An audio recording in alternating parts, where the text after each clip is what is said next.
नमस्ते दोस्तों, welcome to Santoshi angel blog. तो हम लोग गए थे उज्जैन घूमने, तो उसी के बारे में आज हम आपको फुल जानकारी देने वाले हैं कि हम लोग कौन कौन से मंदिर घूमे, वहाँ कौन से होटल में रुके, वहाँ आप कहाँ कहाँ घूम सकते हैं, और फिर वीआईपी दर्शन कैसे करना है, भस्म आरती का क्या है, क्या नियम है वहाँ, और जल अभिषेक कैसे करवाते, फुल जानकारी इस ब्लॉग में मैं देने वाली हूँ।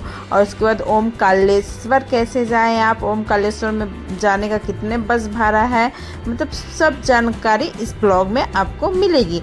और ओमकालेश्वर में जाके कहाँ रुके, कैसे दर्शन करें, तो इस ब्लॉग में मैंने सब तो दोस्तों हम लोग आ गए उज्जैन स्टेशन। फाइनली हम लोग का ट्रेन बहुत लेट थी यार, बहुत ज़्यादा, क्योंकि इलेक्शन टाइम था उस टाइम हम लोग उज्जैन आए थे, तो हम लोग का ट्रेन सब थोड़ा लेट चल रही थी। तो हम लोग यहाँ से जा रहे हैं अभी मंदिर के अगल बगल रूम देखने। अगर आप स्टेशन के बगल में भी रूम ले सकते हैं तो यहाँ भी मिल जाएगा, और आप मंदिर के बगल में ही रूम लें, क्योंकि मंदिर वहाँ से नज़दीक है, ऑटो चार्ज नहीं लेगी। और स्टेशन से मंदिर का ऑटो चार्ज है सिर्फ 50 रुपये। एक ऑटो में आप 4-5 जन आ जाइएगा। और फिर हम लोग वहाँ जाके रूम लिए, रेस्ट किए, फिर सुबह रेडी होके चल दिए श्री महाकाल जी का दर्शन करने, क्योंकि हम लोग का पास टाइम बिल्कुल नहीं था, एक दिन वेस्ट हो चुकी थी ट्रेन लेट होने के कारण।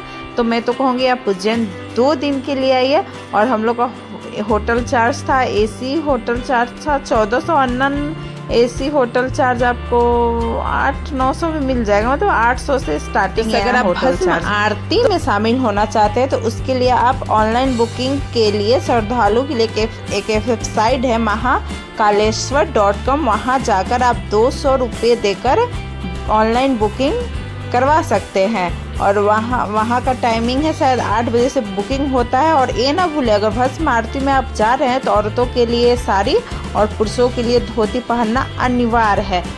शिवलिंग पे जल अभिषेक करवाना है, शिवलिंग को पास से स्पर्श करके पूजा करना है, तो आप उसके लिए रजिस्ट्रेशन करवा के 1100-1200 में जाके शिवलिंग के पास से आप दर्शन कर सकते हैं।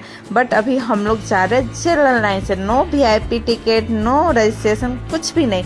तो शायद जनरल लाइन से थोड़ा दूर से दर्शन होता है। आप यहाँ कॉरिडोर बना हुआ है, यहाँ चप्पल जूता रख सकते हैं। मतलब हम लोग तो वहाँ जहाँ से प्रसाद लिए वहीं खोल लिए, बट यहाँ कॉरिडोर बना हुआ है चप्पल जूता का, तो आप वहाँ रख सकते हैं।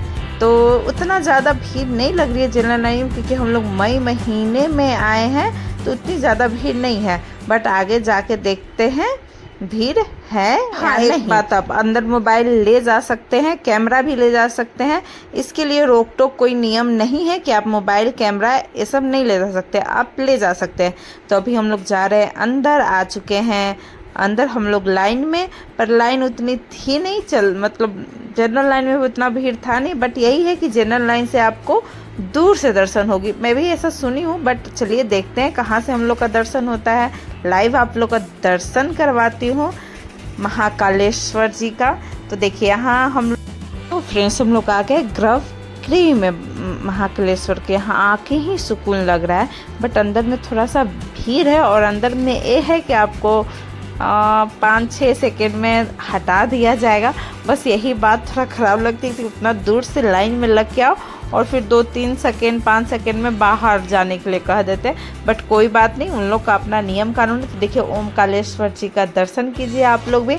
और फिर यहाँ से हम लोग दर्शन किए, मतलब हम लोग थोड़ा दूर से दर्शन किए, जो वीआईपी रजिस्ट्रेशन सब करवा के वो थोड़ा पास से करेंगे, और कोई उतना है नहीं। और यहाँ आप आरती में भी शामिल हो सकते हैं, भस्म आरती में भी शामिल हो सकते हैं।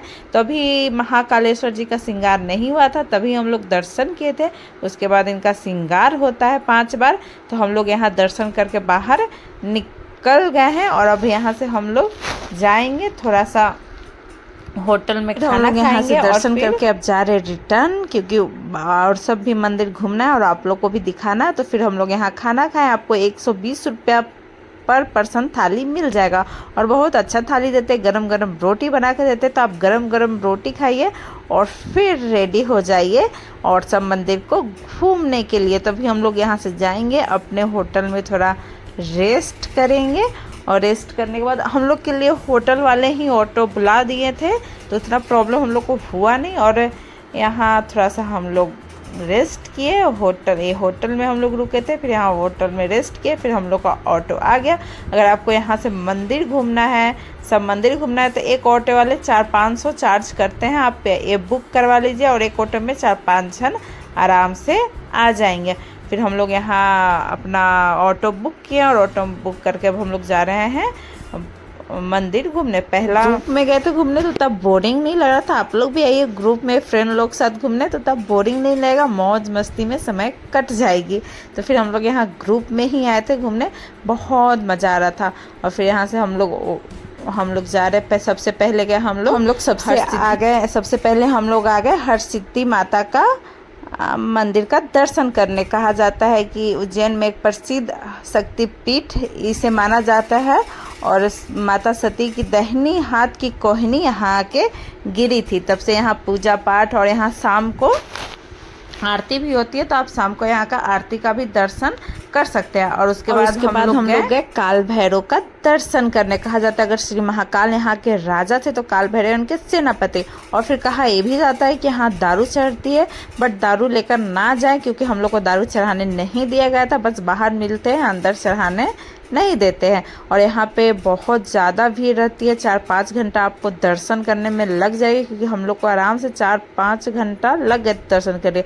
और अपने साथ पानी बोतल ज़रूर रखें, क्योंकि लोग मंगलनाथ मंदिर पुराणों के अनुसार उज्जैन नगरी के मंगल के जननी कहा जाता है। ऐसे व्यक्ति जिनकी कुंडली में मंगल भारी रहते हैं, वे अपने अनिष्ट ग्रहों की शांति के लिए यहाँ पूजा पाठ करवाने आते हैं।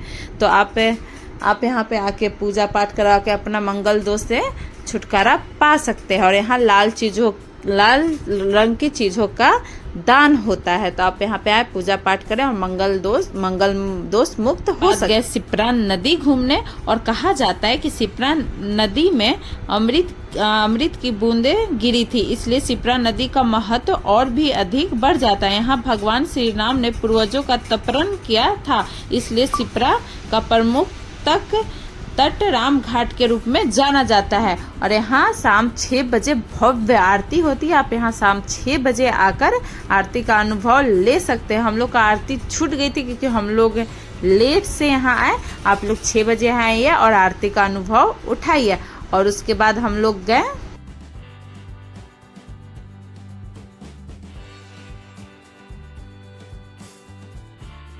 संदीपनी आश्रम, जहाँ श्री कृष्ण जी ने 64 कलाएं सीखी थी। और अब चलिए आप लोग यहाँ घूमना बिल्कुल ना भूलें। और चलिए आप लोग अब महाकाल लोक का दर्शन करवा, जो तो बहुत भव्य है। तो प्लीज़ मेरे चैनल को सब्सक्राइब भी कर।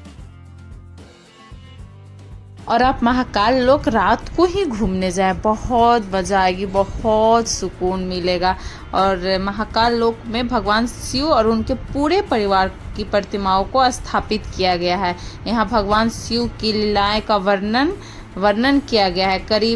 करीब छोटी बड़ी 200 मूर्तियाँ लगाई गई है, कॉरिडोर में लगाई गई है। भगवान शिव ने किस तरह राक्षस त्रिपुरासुर का वध किया था, इसका वर्णन यहाँ एक विशाल प्रतिमा के जरिए किया गया है। तो आप लोग महाकाल लोक जरूर घूमने जाएं, बहुत भव्य दिखता है, बहुत खूबसूरत दिखता है। हम वहाँ गए तो वहाँ से तो निकलने का मन ही नहीं कर रहा था, बस मन कर रहा था यहीं रह जाए, घूमते रहे, देखते रहे। और फिर यहाँ भारत माता का भी विशाल मूर्ति बना हुआ है, आप वहाँ भी जाए घूमने। यहाँ गाड़ी भी है घूमने के लिए, गाड़ी ले सकते हैं घूमने के लिए। अब पूरा कॉरिडोर बहुत ज़्यादा खूबसूरत है। हम लोग को जाना भी था जरूर, तो फिर यहाँ से हम लोग होटल गए, थोड़ा सा रेस्ट किए और फिर देख सकते हैं मैं कितनी खूबसूरत लग रही हूँ ना। फिर हम लोग वहाँ होटल गए, आराम किए और फिर सुबह निकल गए ओमकालेश्वर के लिए। सब देख रहे हैं, नींद में ही लग रहे, क्योंकि महाकाल जी का दर्शन करते करते हम लोग यहाँ ही थक गए। और महाकाल लोक तो और मतलब बहुत ज़्यादा थक चुके हैं। और हाँ, एक बात, महाकाल लोक सिर्फ 10 बजे से पहले इंटर कर सकते हैं, उसके बाद एंट्री बंद हो जाती है। तो यहाँ से हम लोग टेम्पू लिए और फिर जा रहे हैं बस स्टैंड। और आपको चलिए बताते हैं ओमकालेश्वर के लिए बस का। तो फिर हम लोग यहाँ पहुँच गए बस स्टैंड, और यहाँ से ओमकालेश्वर के लिए भाड़ा आपको 400-500 में ओमकालेश्वर आके आएंगे भी और चले भी जाएंगे। मतलब सिर्फ जाने का है 250 और आने का है 250, मतलब टोटल खर्चा 500। बट हम लोग को सिर्फ जाना ही था, फिर क्योंकि वहाँ से फिर खंडवा के लिए हम लोग का ट्रेन था। उससे भी आप लोग को पता है कि मैं कहाँ रहती हूँ, नहीं पता? ओके, तो मैं बताती हूँ, महाराष्ट्र औरंगाबाद में रहती हूँ। औरंगाबाद का नाम हटकर हो गया है, क्या हो गया कमेंट करके बताइएगा आप। तो फिर यहाँ का हम लोग का लगेज अंदर रखा रहा है, फिर हम लोग इसी बस से जाएंगे ओमकालेश्वर। और फिर यहाँ बहुत सारे लोगों को उल्टी का भी प्रॉब्लम था, मैं बहुत बोलती हूँ क्या नहीं ना। अगर प्लीज़ मेरा वीडियो पसंद आए तो मेरे चैनल को सब्सक्राइब करते जाइएगा, लाइक करते जाइएगा और फॉलो भी कर दीजिएगा। तो फिर हम लोग यहाँ बस में बैठे, अभी ओमकालेश्वर भी तो आप लोग को घूमना है, तो हम लोग को ब्लॉग में बने रहिए। फिर हम लोग यहाँ देख रहे छोटू मोटू सब बस में बैठ के अब जा रहे हैं ओमकालेश्वर। बहुत मस्त ट्रिप थी यार, ग्रुप के साथ, मतलब बहुत मजा आया। बहुत लोग यहाँ बस में बैठे और ज़्यादा बोर नहीं करूँगी, जल्दी जल्दी वीडियो ख़त्म करूँगी। और फिर यहाँ से हम लोग टेम्पो लिए और फिर सोच रहे थे कहाँ रहें। तो जी मैंने देखी थी ऑनलाइन एक संस्था, तो अभी हम लोग वही संस्था में जा रहे हैं। तो चलिए आपको भी बताते कौन से संस्था में जा रहे हैं। यहाँ सबकी हालत हो गई थी डेड, क्योंकि सब हो गए थे उल्टी कर के परेशान, सबके चेहरा देख सकते हैं। तभी हम लोग आ गए संस्था में। आप लोग बताइए कौन सा संस्था, और इसका फुल ब्लॉग मैं डालूंगी कौन से संस्था में हम लोग रहे थे। और ये संस्था आप को मतलब बस स्टैंड से थोड़ा सा ही दूरी पे है। फिर हम लोग को यहाँ अच्छा खासा 1400 या 1200 में रूम मिल गया था। मतलब बहुत ज़्यादा सफाई था, बहुत ज़्यादा सही, बहुत अच्छा संस्था है। चलिए इस संस्था का आपको मैं नाम बता देती हूँ, बट इसका फुल ब्लॉग में रुके थे श्री गजानन महाराज संस्था में, बहुत अच्छी जगह थी।